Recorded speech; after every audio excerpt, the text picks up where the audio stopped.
बहुत समय पहले की बात है। एक गांव में एक ब्राह्मण रहता था। अधिक परिश्रम करने के बाद भी वो अपने परिवार का खर्च नहीं चला पा रहा था। उसका एक बेटा भी था जिससे वो बहुत प्यार करता था। एक दिन पिता और पुत्र धन कमाने की लालसा से परदेश के लिए रवाना हुए। रास्ते में घनघोर जंगल पड़ा। बेटे को प्यास लगी। थोड़ी ही दूर पर उन्हें एक तालाब दिखाई दिया। तालाब के चारों ओर हरे भरे लहलाते हुए वृक्ष थे, जिन पर चिड़ियाँ मधुर स्वरों में चहक रही थीं। पानी पीकर दोनों इधर उधर देखने लगे। पास में ही एक बहुत बड़ा महल उन्हें दिखाई दिया। ब्राह्मण और उसका बेटा थक भी गए थे और उन्हें भूख भी लग रही थी। वो दोनों महल की ओर चल पड़े। महल का द्वार खुला हुआ था, परंतु अंदर कोई नहीं था। महल में अनगिनत कमरे थे, जो सब धन धान्य से भरे हुए थे।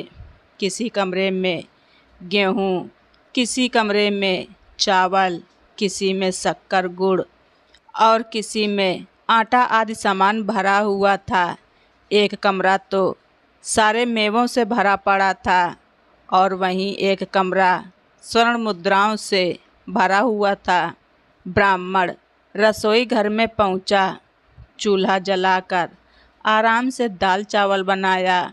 पेट भर भोजन करके आराम करने के लिए वो जगह खोजने लगे। एक भंडार में धान भरा हुआ था, वहीं थोड़ी सी जगह बनाकर दोनों लेट गए और अंदर से किवाड़ बंद कर लिया।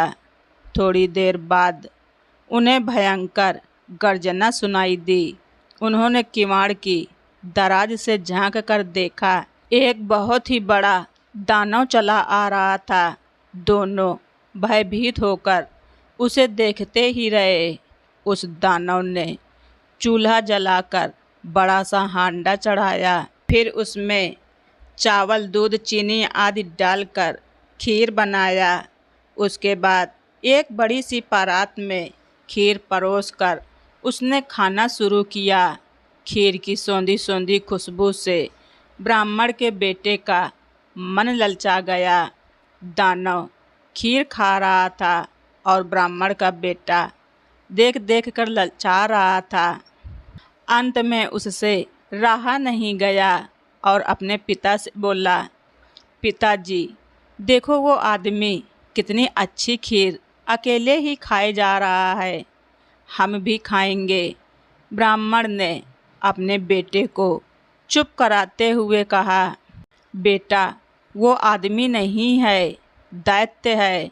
अगर इसने हमें देख लिया तो खीर के बजाय हम दोनों को ही खा जाएगा। चुपचाप इसी कोठरी में बैठे रहो।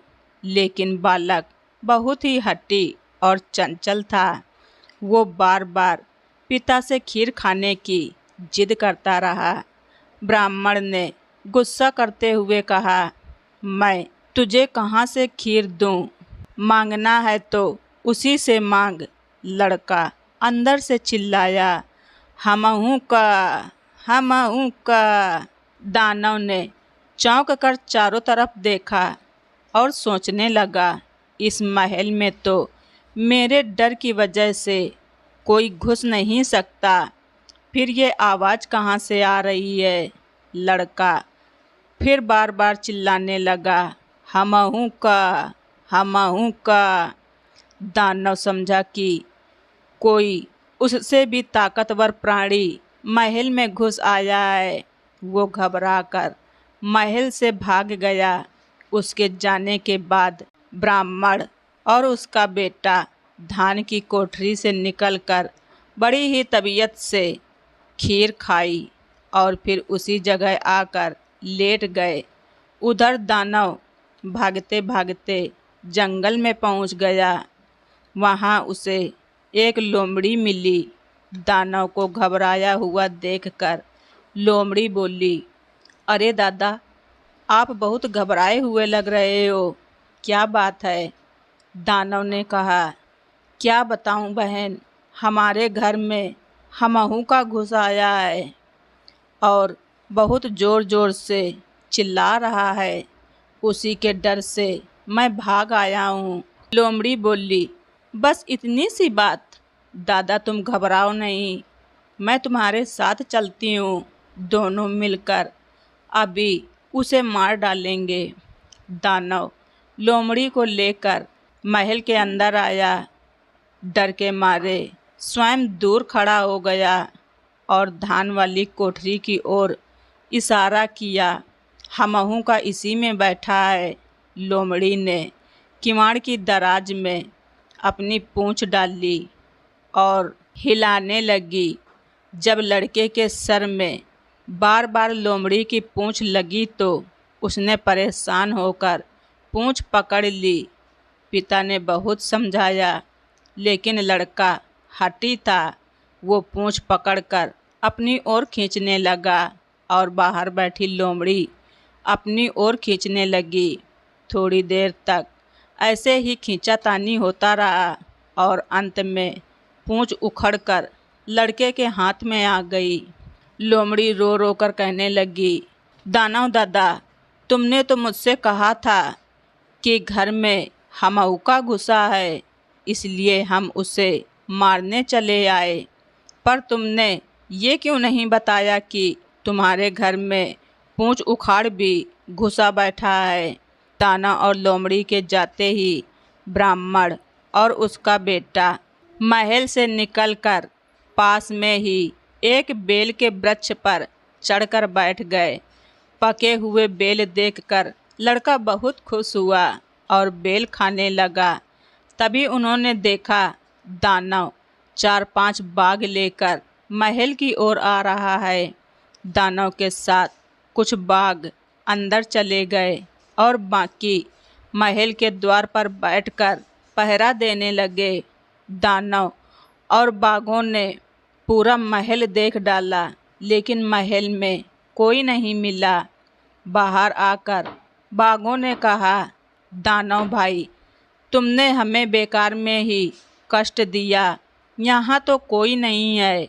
दानव बोला, नहीं बाघ भाई, इस महल में ही हमहू का जोर जोर से चिल्ला रहा था। उसने लोमड़ी की पूँछ भी उखाड़ डाली। पिता और पुत्र पेड़ पर बैठकर दानव और बाघ की बातचीत सुन रहे थे। लड़का बड़ा ही चंचल और साहसी था। उसने अपने पिता से कहा, पिताजी, ये बेल बाघ के सिर पर मार दें, उसका सर फूट जाएगा।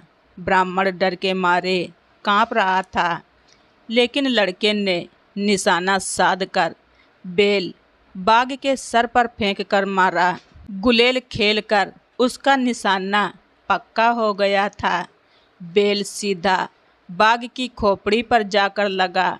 इससे वो तिलमिला उठा। वो दानव से बोला, तुमने कहा था हमहू का छुपा है। लोमड़ी ने कहा पूँछ उखाड़ है, लेकिन ये तो सिर फोड़ आ गया है। भागो नहीं तो सभी के सर फोड़ डालेगा। सब बाघ तेजी से भागे। उसके पीछे पीछे दानव भी भागा। सबके जाते ही ब्राह्मण और ब्राह्मण के बेटे ने पेड़ से उतरकर महल में गए। जितना धन ले सकते थे ले लिया और अपने गांव जाकर खुशी खुशी जीवन जीने लगे। तो दोस्तों, आप सभी लोगों को हमारी ये स्टोरी कैसी लगी कमेंट बॉक्स में ज़रूर लिखें। चैनल पर नए हैं तो सब्सक्राइब करना ना भूलें। धन्यवाद। रिचा वाइज।